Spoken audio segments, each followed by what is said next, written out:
Assalamualaikum warahmatullahi wabarakatuh. Hmm, nama saya Nisa Mubaid.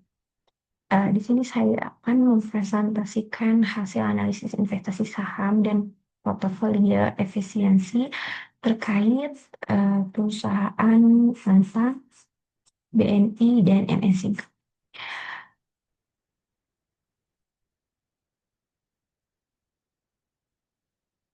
Di sini saya akan menjelaskan terkait latar belakang terlebih dahulu.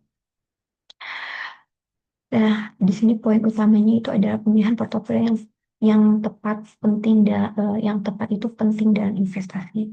Kenapa? Karena dalam dunia investasi, pemilihan portofolio yang tepat merupakan salah satu aspek krusial dalam pengelolaan keuangan investor.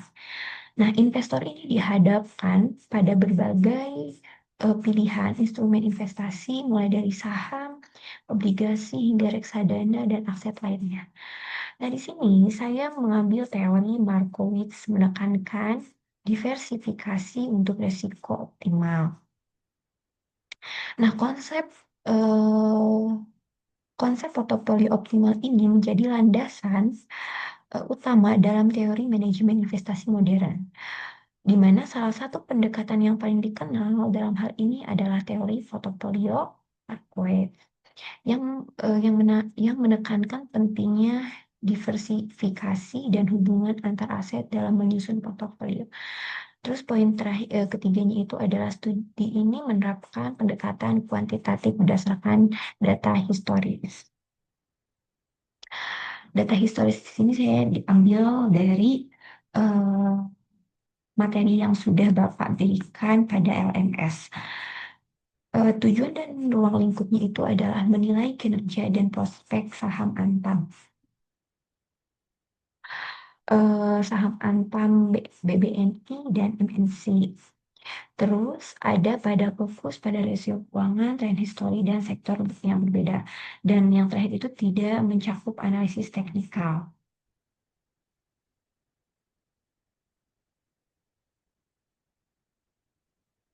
Di sini saya memilih salah satu perusahaan pertambangan yang besar di Indonesia. Kenapa?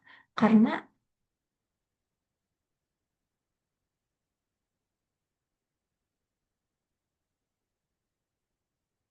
perusahaan itu salah satu anak usaha BUMN Main ID yang berdiri pada tahun 1968. Dan menurut saya perusahaan PT Aneka Tambang ini itu adalah perusahaan pertambangan yang terintegrasi gitu dan merupakan Main ID atau yang dimana dikenal itu dengan Mining Industri Indonesia. BUMN Holding Industri Pertambangan. Nah, di mana saham ini dipilih karena memiliki peran strategi dalam perkembangan pertambangan. Selain itu, PT Aneka Tambang ini atau dikenal dengan Antas, ini tergolong blue chip dan liquid, sering diperdagangkan dalam jumlah besar di Bursa Efek Indonesia ya. Bahkan likuiditas dan popularitas pada PT Aneka Tambang ini itu sering menjadi bagian dari indeks-indeks besar seperti LQ45 dan IDX 30 yang menambah daya tarik bagi investor institusional di retail. Terus ada pada PT Bank Negara Indonesia. Nah, ini juga merupakan bank BUMN tertua ya. Layanan lengkap dan jaringan globalnya itu sudah sangat meluas dari negara Asia.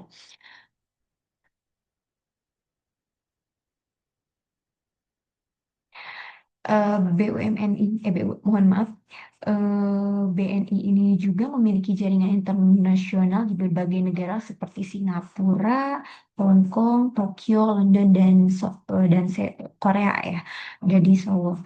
BNI ini secara rutin membagikan dividen menarik kepada pemegang saham, valuasi dan undervalued. Kenapa? karena rasio pembayaran dividen atau mungkin orang-orang kurang apa ya, kurang mengerti dengan bahasa dividen payout rasio itu cukup menarik. Cukup menarik dibandingkan bank lain di sektornya. Berdasarkan rasio seperti price to book value atau eh, di si- mungkin orang-orang lebih mengenalnya itu VB, PBV, dan price to earning ratio atau PER.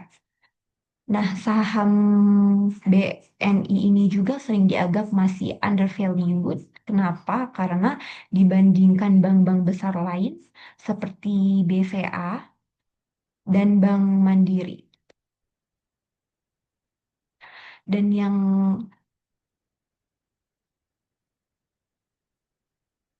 dan kenapa BNI ini itu banyak dipilih oleh investor institusional?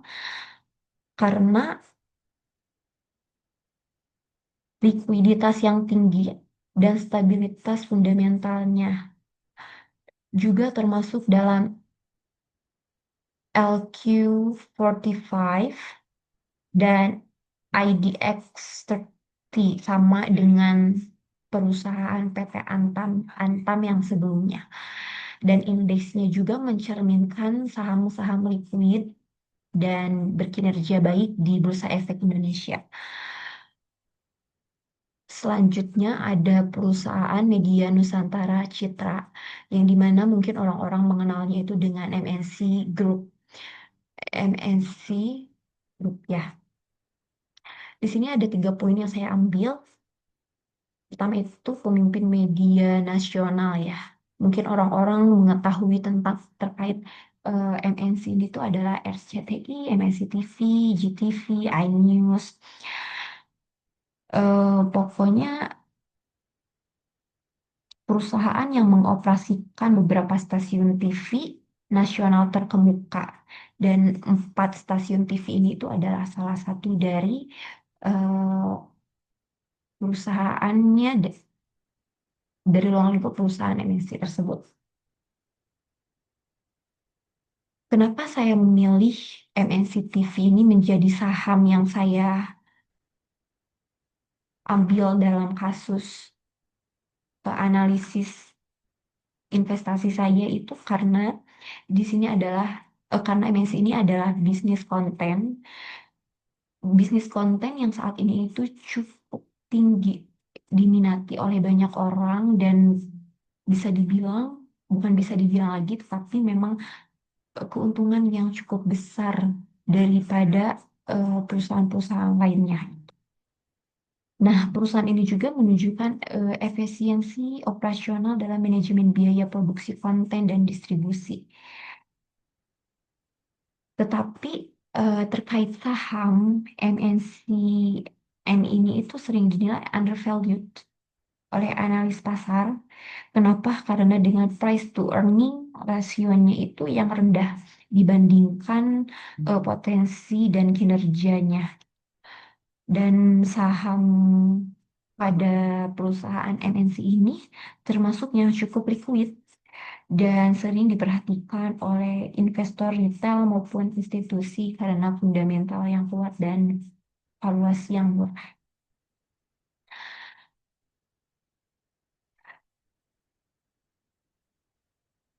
Di sini ada slide tentang analisis return dan rasio dan risiko.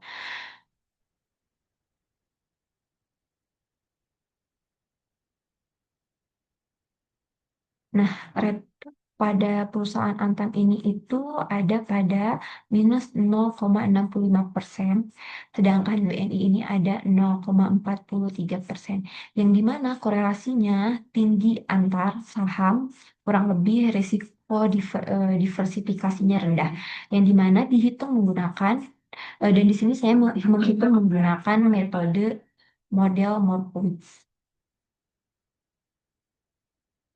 Nah, dan di sini ada tentang portofolio efisien dan Sharpe ratio, yang dimana saya menggunakan teori Markowitz ini itu mengkombinasikan aset yang tidak berkolaborasi. Dan CML dan rasio Sharpe rasionya itu dibantu identifikasi yang efisien. Dan semakin tinggi Sharpe rasionya itu sama dengan kinerja portofolionya semakin baik. Rekomendasi portofolionya itu ada pada perusahaan Antam, yang dimana perusahaan Antam ini itu memiliki apa ya disebutnya itu,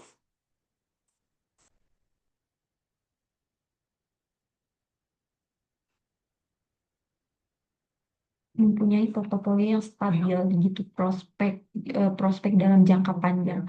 Jadi potensinya itu tidak tidak memiliki potensi yang tinggi, tidak resikonya itu tidak ada resiko.